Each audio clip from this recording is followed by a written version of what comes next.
சகோதர சகோதரிகளே, பாரதிய ஜனதா கட்சியின் என்னுடைய அன்பான காரியகர்த்தாக்களே, அண்ணா திராவிட முன்னேற்ற கழகத்தின் தொண்டர்களே, அனைத்து தேசிய ஜனநாயக கூட்டணியின் சார்பாக வந்திருக்கிற அனைத்து கூட்டணி கட்சிகளில் வந்த தொண்டர்களுக்கும் உங்கள் அனைவருக்கும் என்னுடைய மாலை வணக்கம்.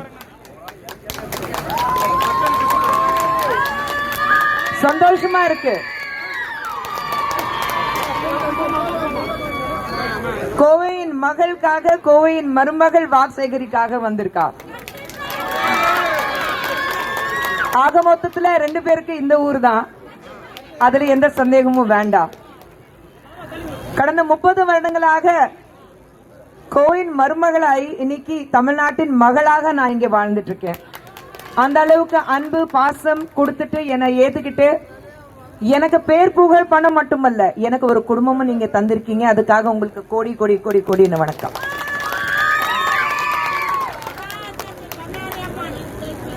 இன்னைக்கு நம்ம தேசம் பார்க்கும்போது எந்த அளவுக்கு ஒரு முன்னேற்றம் இருக்கு நம்ம எல்லாருக்கும் தெரியும்.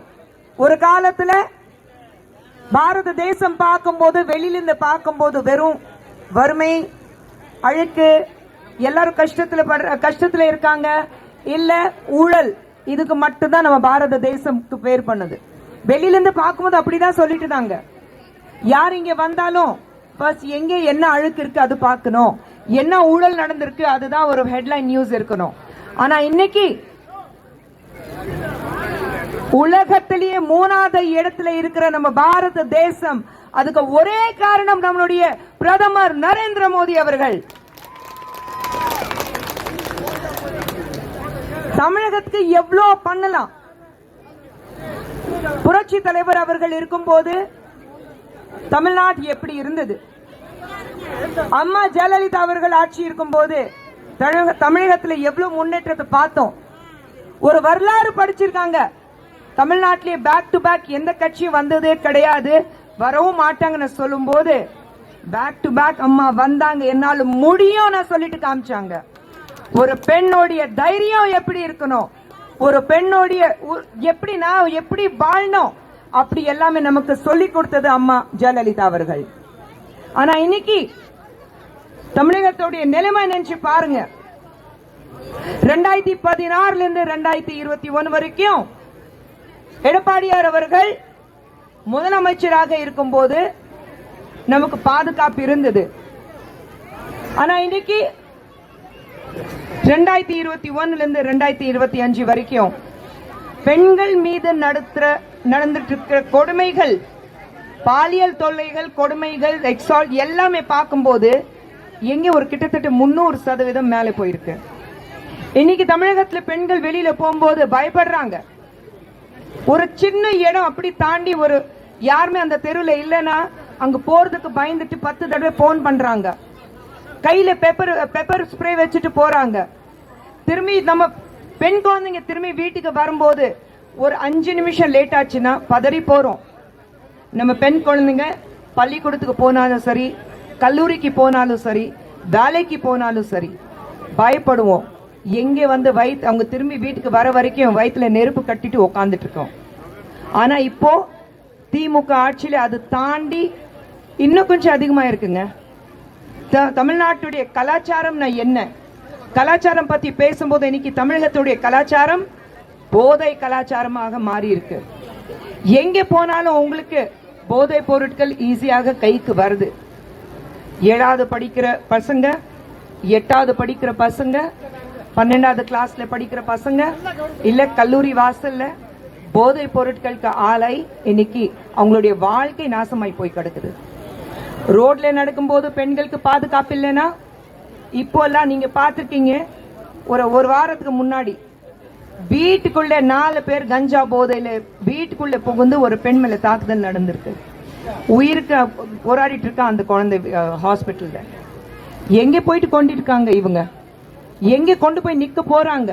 இந்த லட்சணத்துல மறுபடியும் திமுக ஆட்சிக்கு வரணும்னு ஆசைப்படுறாங்க.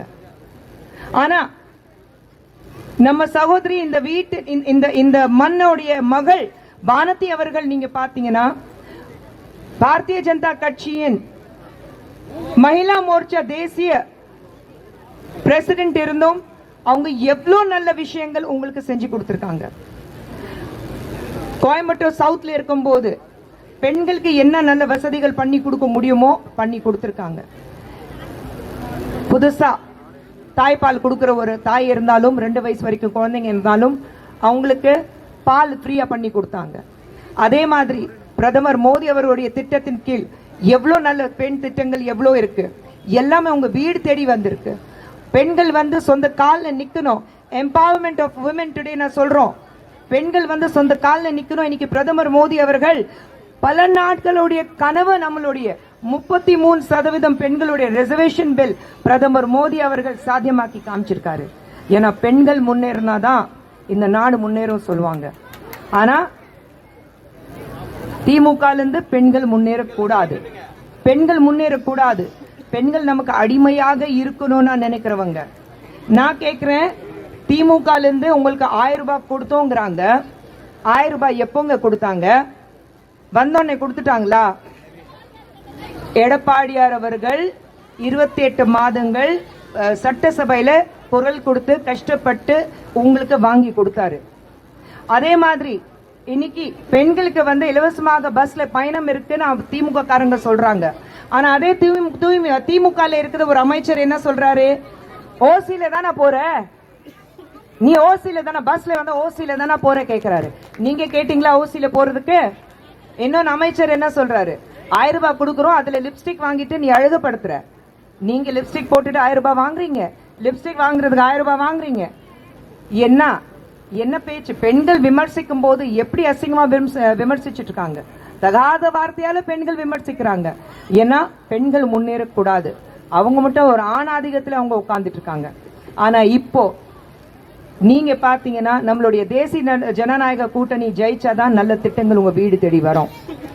பாரதிய ஜனதா கட்சியின் சார்பாக ஏற்கனவே சொன்ன மாதிரி பிரதமர் மோடி அவர்கள் எத்தனையோ திட்டங்கள், ஏதோ ஒரு திட்டம் உங்க வந்து நம்ம சென்ட்ரல் கவர்மெண்ட் சார்பாக கொண்டு வந்த திட்டம் ஒரு திட்டமாவது திமுக காரங்க உங்களுக்கு எடுத்து கொடுத்திருக்காங்களா? எதுவுமே வரல. ஏன்னா கொடுத்தாங்கன்னா உங்களுக்கு தெரிஞ்சிடும் இது அங்கிருந்து பிரதமர் மோடி அவர்கள் கொடுத்திருக்காரு. ஒரு வேலை மட்டும்தான் செய்வாங்க. ஸ்டிக்கர் ஒட்டி பெண்களுக்கு நாங்க இது பண்றோம்னா பிரதமர் போட்டோ எடுத்து அது பிரதான் மந்திரி யோஜனா இருக்கும், நாரி சக்தி யோஜனா இருக்கும், அது எல்லாத்துலயும் அந்த பேர் எடுத்து ஸ்டிக்கர் ஒட்டி. திமுக பொறுத்த வரைக்கும், அவங்க என்ன பொறுத்த வரைக்கும் திமுக வந்து ஒரு ஸ்டிக்கர் கம்பெனி தாங்க. ஸ்டிக்கர் கம்பெனி தான், சொந்தமா யோசிக்க மாட்டாங்க. மத்தவங்க என்ன பண்றாங்களோ அதை காப்பி அடிச்சிட்டு காப்பி பேஸ்ட் அவ்வளவுதான், ஸ்டிக்கர் ஒட்டிட்டு வேலை செய்வாங்க.